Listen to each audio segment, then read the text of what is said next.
Pinangunahan ni Pangulong Ferdinand Bongbong Marcos Jr. ngayong Martes, August 12, 2025, ang pagdiriwang ng 124th Police Service Anniversary sa Camp Brigadier General Rafael T. Crame na may temang pulisya, bantayog ng bayang matatag.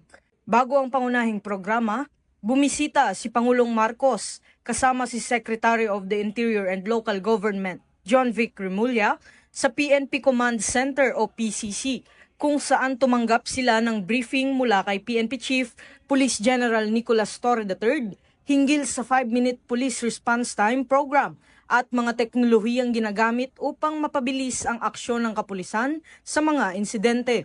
Kabilang sa ipinakitang demonstrasyon ang aktwal na pagtugon ng mga pulis sa mga naitalagang sitwasyon. Una na rito ang pagpili ni SILG Remulla na puntahan si Mayor Gemma Lubiga ng 13 Martires, Cavite gamit ang 911 emergency hotline.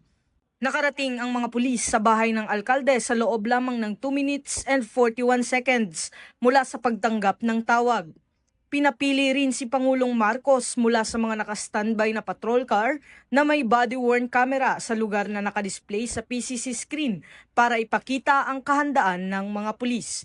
Ipinakita rin ni PNP Chief Police General Nicolas Torre III ang ilang video ng matagumpay na operasyon gamit ang mga drone at body-worn cameras, kabilang na ang mga insidente sa Panabo City. Aniya, sa kasalukuyan ay 800 sa kabuuang 2,696 body-worn cameras ng PNP ang may kakayahang mag-live stream, habang ang iba ay ginagamit sa pag-recording.